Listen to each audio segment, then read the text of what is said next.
Bapa Surgawi, kami bersyukur dan terima kasih Tuhan sudah menolong kami dan mengantar kami ke rumah Tuhan untuk bersekutu dengan Tuhan, bersekutu dengan sesama kami, dan kami mau mengagungkan dan dilawat oleh Tuhan. Oleh sebab itu Tuhan, siapkan hati, siapkan pikiran kami, sehingga kami dilawat oleh Tuhan, diberkati oleh Tuhan, dan dapat semakin dekat dengan Tuhan. Kami kuat di situasi apapun juga, di dalam menghadapi tantangan dan pergumulan. Kami kuat dan mampu karena Tuhan tolong kami. Terima kasih Bapa, terima kasih Tuhan Yesus. Berkati hamba-Mu, berkati semua kami yang mendengar, sehingga semua kami menjadi umat Tuhan yang kuat, yang setia kepada Tuhan dan memuliakan Tuhan. Dalam nama Tuhan Yesus kami berdoa. Amin. Silakan duduk Bapak sekalian.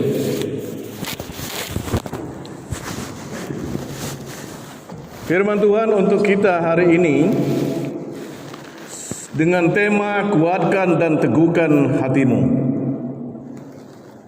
Firman Allah yang mendasari dari Amsal 4 ayat 23 dan Yosua pasal 1 ayat 7 sampai 9 yang berbunyi demikian. Amsal 4 ayat 23 berkata, jagalah hatimu dengan segala kewaspadaan, karena dari situlah terpancar kehidupan. Yosua pasal 1 ayat 7 sampai 9 berbunyi demikian. Hanya kuatkan dan teguhkanlah hatimu dengan sungguh-sungguh. Bertindaklah hati-hati sesuai dengan seluruh hukum yang telah kuperintahkan kepadamu oleh hamba-Ku Musa. Janganlah menyimpang ke kanan atau ke kiri, supaya engkau beruntung kemanapun engkau pergi. Janganlah engkau lupa memperkatakan kitab Taurat ini, tetapi renungkanlah itu siang dan malam, supaya engkau bertindak hati-hati sesuai dengan segala yang tertulis di dalamnya. Sebab dengan demikian perjalananmu akan berhasil dan engkau akan beruntung. Bukankah telah kuperintahkan kepadamu, kuatkan dan teguhkanlah hatimu, janganlah kecut dan tawar hati, sebab Tuhan Allahmu menyertai engkau kemanapun engkau pergi. Berbahagialah kita yang mendengarkan dan melakukan kebenaran firman Allah dalam kehidupan kita hari ke hari. Saudara sekalian yang kekasih dalam Yesus Kristus, kita sering menyaksikan atau melihat, juga mendengar. Maka setiap yang kita lihat dan kita dengar itu akan menjadi pemikiran atau dikelola oleh pikiran kita. Apa yang kita tahu dan apa yang kita dengar dan apa yang kita lihat membuat kita berpikir, membuat kita memikirkan, membuat kita menganalisa. Jadi saudara sekalian, apa yang kita lihat, apa yang kita pikir, dikelola dan sebagainya. Oleh sebab itulah terjadi sesuatu yang tidak menyenangkan, ada perasaan yang tidak enak. Tatkala kita mendengar informasi atau suara tentang kita, sehingga kita kelola dan kita merasa, wah ini tidak bagus. Ini mungkin juga memalukan dan mengecilkan, sehingga timbul kecewa, timbul sakit hati dan sebagainya.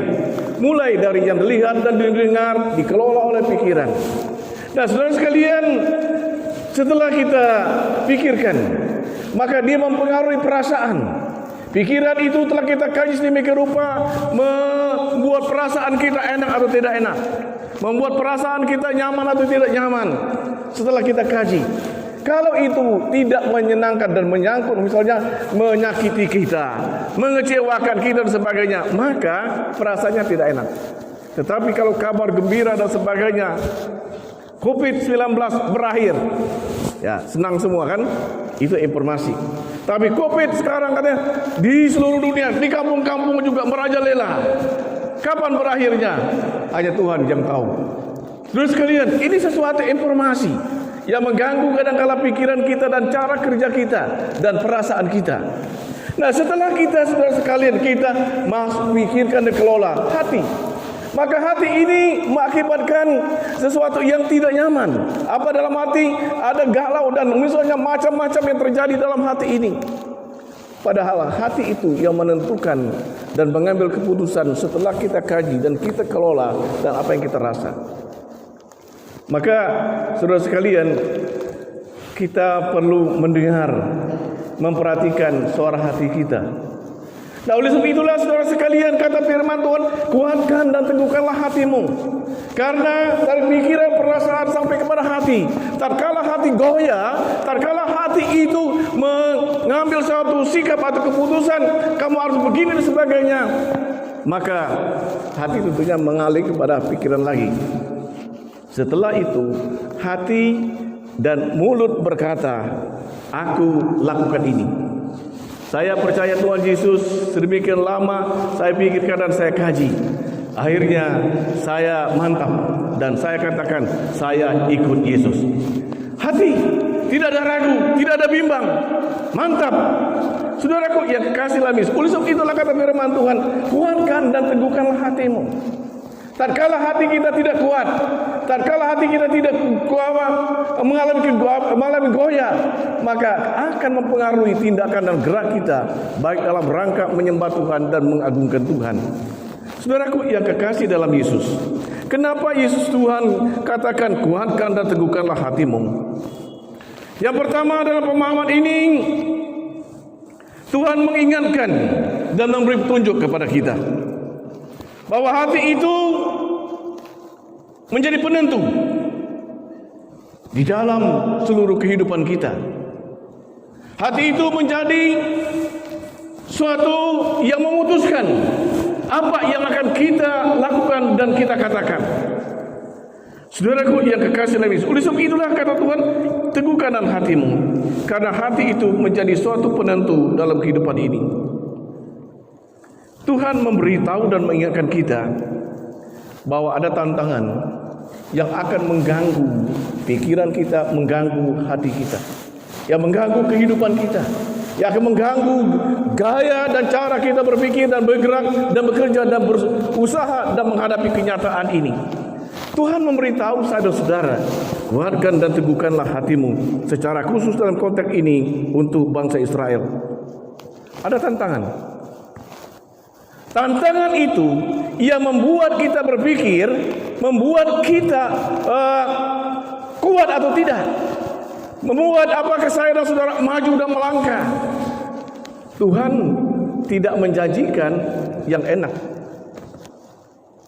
semuanya, tetapi Dia katakan kuatkan dan teguhkan hatimu, karena akan ada tantangan di dalam kehidupanmu sehari-hari. Ini dalam konteks Yosua akan memimpin bangsa Israel. Engkau memimpin bangsa Israel ke menuju tanah Kanaan tidak mulus. Ada tantangan, ada persoalan yang akan terjadi. Maka kata firman Allah kepada Yosua, kuatkan dan teguhkan hatimu. Memang jelas, setelah mereka mengintai 10 tanah Kanaan, tanah perjanjian itu, 10 pengintai, 12 pengintai, 10 pengintai berkata, ya, yang tidak menyenangkan. Apa yang kami lihat, apa yang kami tahu, apa yang kami dengar, mereka semua gagah, semuanya kuat, dan kita akan mati dan kalah. Nah, saudara sekalian, inilah sudah menjadi tantangan. Orang di sekeliling kita seringkali yang menjadi tantangan kita untuk maju dan bergerak, membuat kita tidak dapat melangkah, mempengaruhi keputusan kita apa kita buat. Tetapi kita membaca, saudara sekalian, Yosua dia tidak goyah, dia kuat. Dia katakan kita maju, kita akan menang. Tuhan memberitahu dalam hidup ini ada tantangan, tetapi Tuhan utus di tengah-tengah dunia ini. Saya dan saudara diutus di tengah-tengah dunia ini. Kita diberitahu ada tantangan. Sekarang banyak tantangan hidup. Tantangan COVID-19 yang membuat semuanya goyah, semuanya terganggu. Ekonomi, kehidupan, dan perasaan manusia dan macam-macam terganggu. Tantangan. Yang kedua, kuatkan dan teguhkanlah hatimu, menjelaskan kepada kita bahwa saudara dan saya orang yang lemah. Kita umat manusia ini lemah. Umat manusia ini ya seringkali terganggu dengan situasi dan keadaan. Apa yang kita lihat, apa yang kita dengar, kita kelola dan mengganggu. Dan kita kadangkala tidak berani melangkah, bahkan terjatuh. Hidup manusia itu lemah. Jangan Bapak Ibu sekalian, wah saya masih muda, saya kuat, saya punya ini dan sebagainya. Bisa sekejap lenyap semua itu. Kalau kita sudah lenyap, semuanya sudah lenyap kan bagi kita, toh. Walaupun kita punya segala-galanya di bumi ini, ya. Pak Harto dia punya segala-galanya, ya berapa keturunan gitu ya, tapi dia lenyap semua karena dia sudah hilang, sudah mati. Saudaraku yang kekasih dalam Yesus. Jadi kuatkan dan teguhkan hatimu, memberitahukan, menjelaskan kepada saya, saudara, kita semua orang yang lemah. Maka kata firman Tuhan, teguhkan, kuatkan hatimu. Jangan merasa kuat terus. Dengan sadar kita merasa lemah, maka kita berhati-hati. Kita berupaya untuk terus-menerus mendekatkan diri dengan Tuhan yang akan memberikan kekuatan kepada kita. Ya berikut terus kalian kuatkan tubuh hati ini, memberitahukan, menjelaskan kepada kita. Iblis itu selalu mengintai kita dan ingin menjatuhkan kita. Iblis itu ada di sekeliling kita, di sekitar kita. Di sini juga ada. Contohnya, Bapak Ibu sekalian, pikiran kita selama 1 jam, apa kita konsentrasi semua kepada Tuhan, menyembah Tuhan? Enggak ya? Jujur enggak itu? Ya. Siapa saja, pendeta, majelis, hamba Tuhan, apa namanya itu? Tidak. Kenapa? Pikirannya terganggu, dia pikir ini dan sebagainya. Itu pekerjaan iblis. Pekerjaan Tuhan, konsentrasikan pikiranmu, konsentrasikan hatimu kepada menyembah Tuhan. Tapi seringkali kita tidak. Ada seorang ibu berkata, Pak jujur saja, saya di gereja badannya saja, tapi pikiran saya di rumah. Cuci piring lah, kerjaan ini sebagainya. Ini memberitahukan ada iblis yang mengganggu kita, yang ada di sekeliling kita. Memang iblis gak kelihatan, ya, gak kelihatan. Saudaraku yang kekasih dalam Yesus. Nah, jadi kita lemah, ada yang ingin menjatuhkan, iblis yang ingin menjatuhkan kita. Maka karena Tuhan kuatkan dan teguhkanlah hatimu, berhati-hatilah dan waspadalah. Iblis di sekeliling kita mengaum-ngaum, kata firman Allah, ingin menerkam kita. Saudaraku, kita perlu paham ini. Yang berikut Tuhan memberitahukan kepada kita bagaimana cara kita bertindak. Maka kata firman Tuhan, hati-hati dan mantap. Dia beritahukan dalam mengarungi kehidupan ini kita lemah, iblis menjatuhkan, banyak masalah yang terjadi yang akan menghambat kita. Kata firman Allah, hati-hati, hati-hati. Sebelum kita mengambil keputusan, sebelum kita melangkah, kita memutuskan sesuatu, kita pikirkan dan kita hati-hati apakah ini akan mendatangkan kekuatan, akan memuliakan Tuhan dan berkati kita dan akan kita senang ke depan. Kata firman Allah, ada jalan yang disangka lurus, tapi ujungnya menuju maut. Maka firman Allah katakan, teguhkan hatimu, mengingatkan kepada kita semua, ada tantangan, ada masalah, ada hambatan, dan hati-hati di dalam mengarungi kehidupan ini. Hati-hati di dalam mengambil keputusan, hati-hati di dalam melangkah. Masih hati-hati juga masih mengalami kesulitan, mengalami masalah, dan kita susah juga untuk lewat. Apalagi tidak hati-hati. Saudaraku yang kekasih dalam Yesus, hati-hati merupakan cara petunjuk Tuhan di dalam mengarungi kehidupan ini. Tetapi hati-hati, jangan juga sampai saudara dan saya tidak berani mengambil keputusan. Setelah dipertimbangkan, setelah dikaji, setelah didoakan, dan hati menyatakan sejahtera melangkah. Kalau masih dalam keadaan bimbang dan ragu, tanya Tuhan dulu. Tanya Tuhan dulu.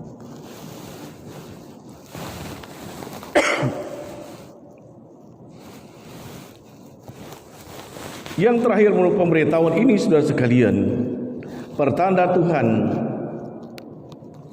memberitahukan kepada kita hidup ini tidak aman terus, tidak senang terus, tidak riang terus, tidak berhasil terus, dan tidak gagal terus. Realita Jadi, Bapak sekalian, hati-hati dan kuatkan dan teguhkan hatimu. Ini memberitahukan kepada saya dan saudara bahwa perjalanan hidup ini tidak selalu konstan dia. Senang terus tidak, susah terus tidak. Maka kita punya pengharapan bahwa air pasang itu akan kembali, malam akan datang kembali, ya, dan juga demikian siang. Maka hati-hati, kuatkan Tuhan, maju terus bersama dengan Tuhan. Saudara yang kekasih dalam Yesus, saya menghayati merenungkan firman Allah ini sesuatu yang menarik dan mengajar dan mengingatkan saya. Demikian firman Allah ini menyatakan suatu realita, sesuatu yang nyata di tengah-tengah kehidupan ini. Bukan satu perasaan, bukan satu khayalan, bukan satu impian. Firman Allah mengatakan, keluarkan teguhkan hatimu, menyatakan, menjelaskan kepada kita bahwa realita hidup senang dan duka terjadi, masalah terjadi, tantangan terjadi, tetapi penyertaan Tuhan juga terjadi di dalam kehidupan kita. Saudaraku yang kekasih dalam Yesus,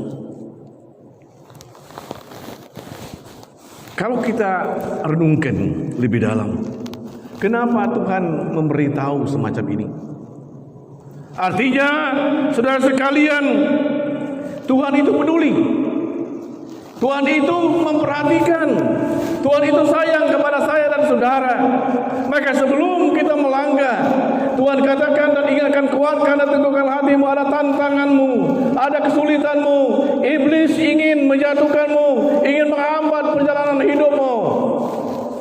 Artinya Tuhan peduli. Dia ingatkan, dia beritahu kepada kita. Kalau orang saudara sekalian tidak memberitahu lagi, sudah masa bodoh, itu namanya tidak peduli lagi. Kalau orang tua sudah tidak memperhatikan, tidak lagi, namanya orang tua sudah masa bodoh, dia pedulikan. Kalau masih diingatkan, masih diberitahu dan nasihati dan memberikan informasi, itu namanya orang tua peduli. Saudara kita peduli kepada kita. Tuhan menjelaskan, mengatakan ini karena Tuhan peduli kepada kita. Nah, saudaraku yang kekasih dalam Yesus,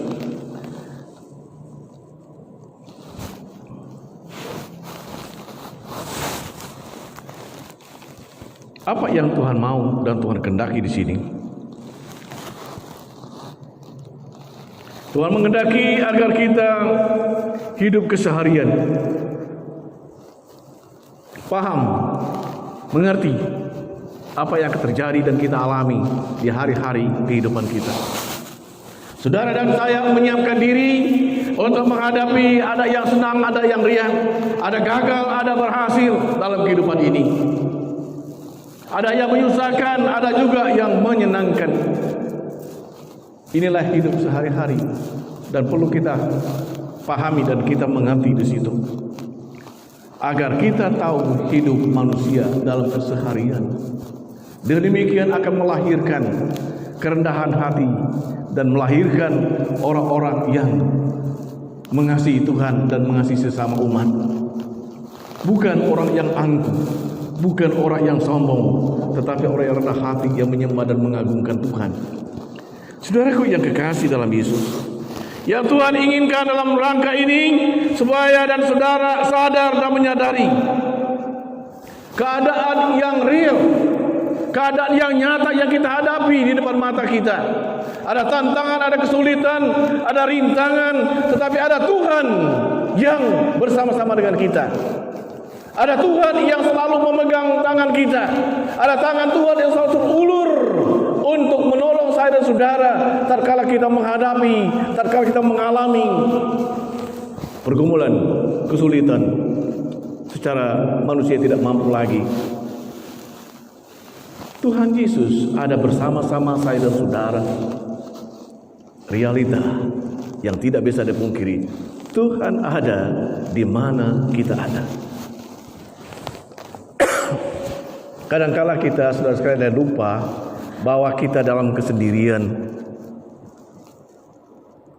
Saya waktu sakit, saya melihat saya memang diisolasi banyak teman di situ, tetapi merasa kesendirian, ya merasa ya tidak berdaya, tidak apa-apalah semuanya.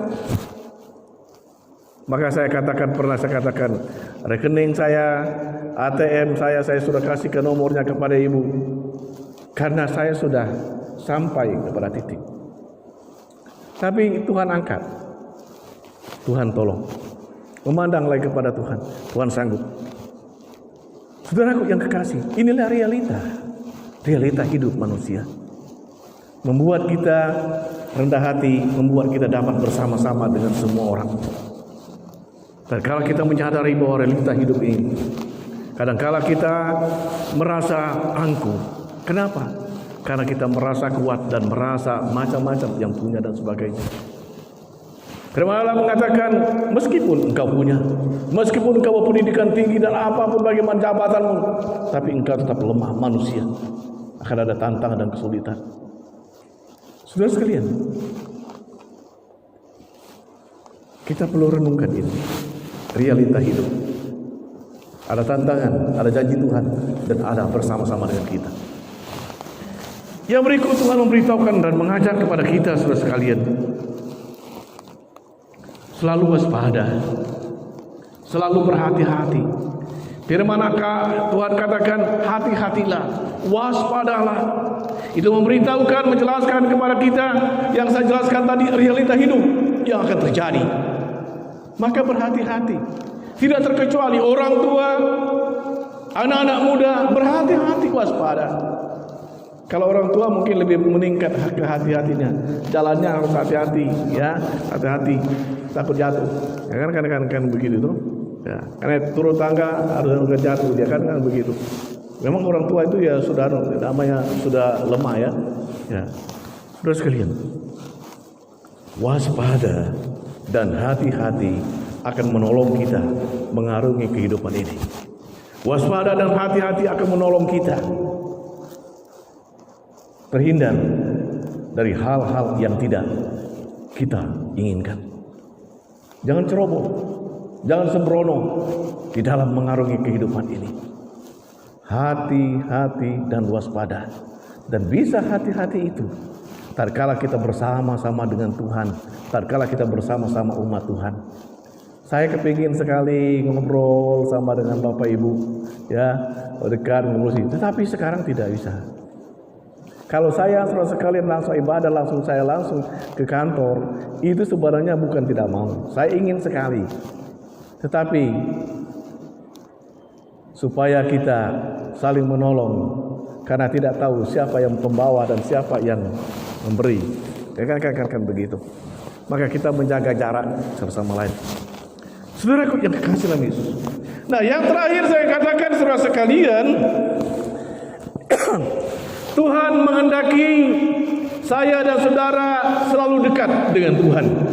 Tuhan menghendaki saya dan saudara dekat dengan sesama. Meskipun ada COVID, meskipun ada jarak, tapi kita ada dekat. Kita ada hubungan komunikasi. Kita terus-menerus saling mendoakan, saling mengingatkan melalui WA kita dan bagaimana caranya. Kalau dengan Tuhan selalu kita bersekutu dengan Tuhan. Ada seorang ibu berkata, Pak, bagaimana mau setia kepada Tuhan? COVID ini terus-menerus saya ke gereja pun gak berani. Saya katakan kepada ibu ini, kalau belum mantap, belum yakin dan belum bisa ke gereja, berdoa di rumah. Baca Alkitab. Doakan teman-teman. Doakan keluarga, doakan pekerjaan Tuhan, doakan bangsa negara ini. Tidak mengurangi, tetapi bukan alasan untuk kita tidak berbakti, datang ke gereja, wah ini kesempatan, bukan. Karena kita belum sejahtera, belum mantap, jangan. Maka kata firman Allah, teguhkan dan hatimu. Kalau saya dan saudara belum mantap, ada keraguan nanti saya akan begini sebagainya, saya sarankan jangan ke gereja dulu. Berdoa dan baca Alkitab dengan khotbah di melalui YouTube. Saudaraku, tapi kalau Bapak Ibu tidak ada keraguan, Mari kita datang bergereja. Mari kita datang menyembah Tuhan. Mari kita datang mengagungkan Tuhan.